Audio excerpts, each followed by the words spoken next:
अध्यक्ष को सेवा से हाँ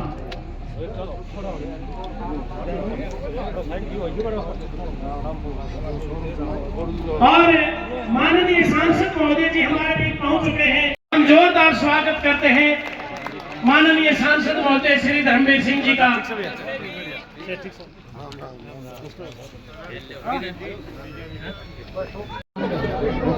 इस बीच मैं आमंत्रित करता हूं हमारी चकबंदी की टीम को, चकबंदी की टीम आए।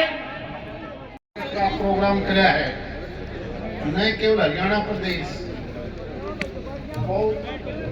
लगभग सारे देश में आज इस त्योहार को हम इस मकर संक्रांति के उपलक्ष्य में और भी कई जगह गौशाला हम इसको गौ माता को हम पूजते हैं, क्योंकि धीरे धीरे ये मामला जिस प्रकार से देश में दुनिया में कभी कोविड जैसी बीमारी आ जाती है, कभी कैंसर जैसी बीमारियों ने बड़ा विकराल रूप ले लिया, और इन सब के पीछे अगर कोई रीजन है तो केवल मात्र यही है कि हमारा खान पान शुद्ध नहीं रहा। हम डीएपी यूरिया से लेकर फसल की पैदावार बढ़ाने के लिए हम पता नहीं उसमें क्या क्या डालने लगे।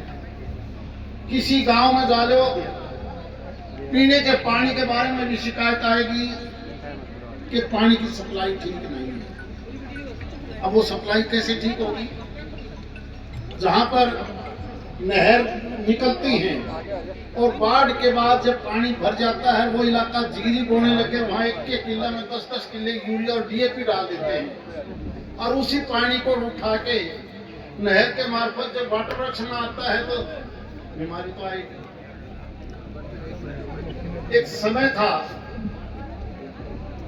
जब हमने उत्पादन बढ़ाना था, इसीलिए हरित क्रांति का युग शुरू हुआ था।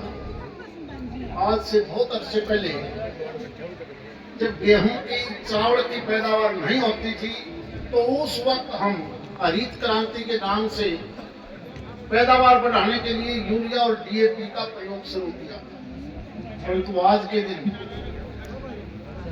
छिड़काव की दवाई हो, जिनको हम कीटनाशक दवाइयां बोलते हैं, या डीएपी यूरिया हो, उसकी पैदावार से जो भी परिवार खाता है, तो ये मान के चलो कोई गांव ऐसा नहीं बचा जिस घर में बीमारी ना आए। कैंसर जैसी, ब्लड प्रेशर की, शुगर की,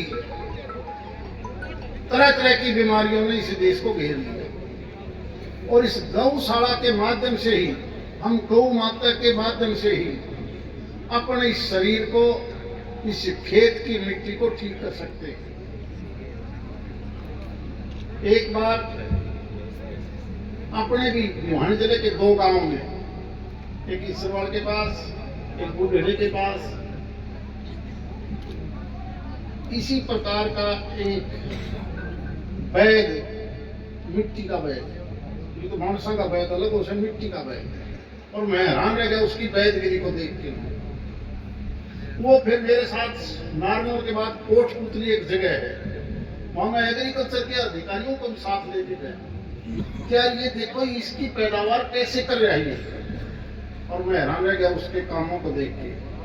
उसने बताया जो हमारी देसी गाय है, देसी गाय तो बिल्कुल ठू वाली है, दूसरी नहीं, इसका गोबर, इसका गोमूत्र, इसका दूध अमृत है, कि कितना ही जहर खा ले वो गाय, वो अपने आप उसको हजम करेगी, उसका शरीर को तंग हो जाएगी, लेकिन आपको जो गोबर, गोमूत्र या दूध देती है वो बिल्कुल प्योर देती है। मैं दूसरी गाय की बात नहीं करता, और उसने प्रैक्टिकल करके दिखाया। एक गोबर उसका उपड़ा को, थेपड़ी को, उसने कहा कि तू इसका हाथ में लेके देखो,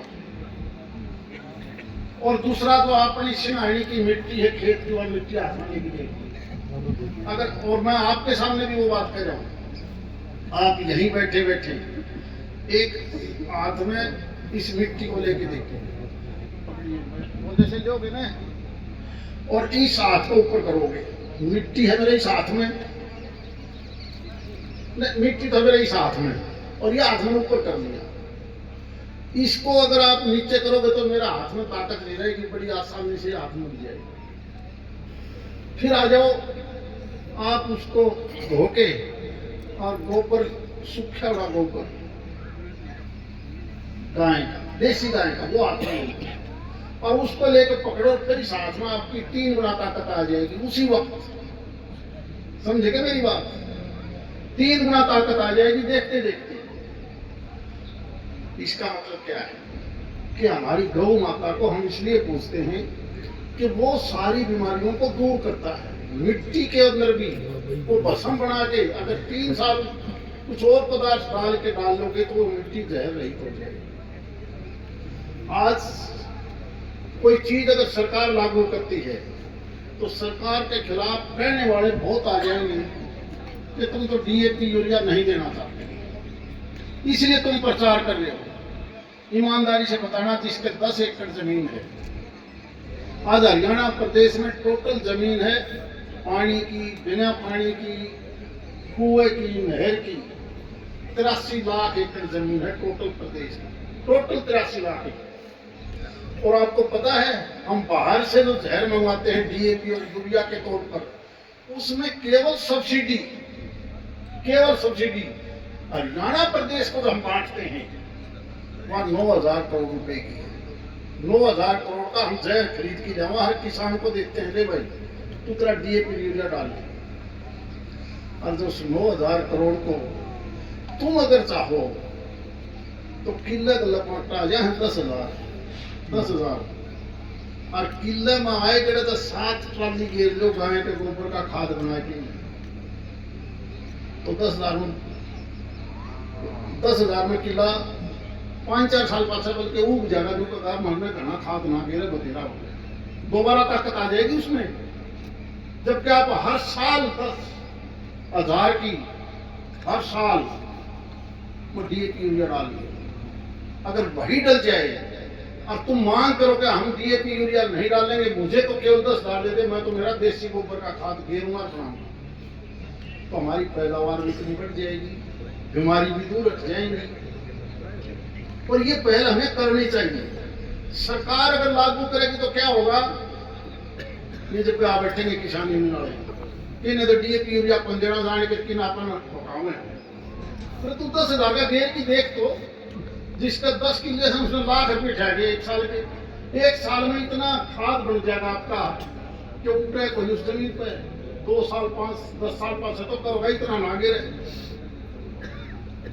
लेकिन वो मांग करनी पड़ेगी किसान, ताकि आपका ऑर्गेनिक फसल पैदा हो जाए। और जैसे जैसे ऑर्गेनिक होगी ये कैंसर जैसी बीमारियां, ब्लड प्रेशर जैसी बीमारियां सारी दूर हट जाएंगी। इस गौशाला के उपलक्ष्य में आज हमने कुछ बिगड़ी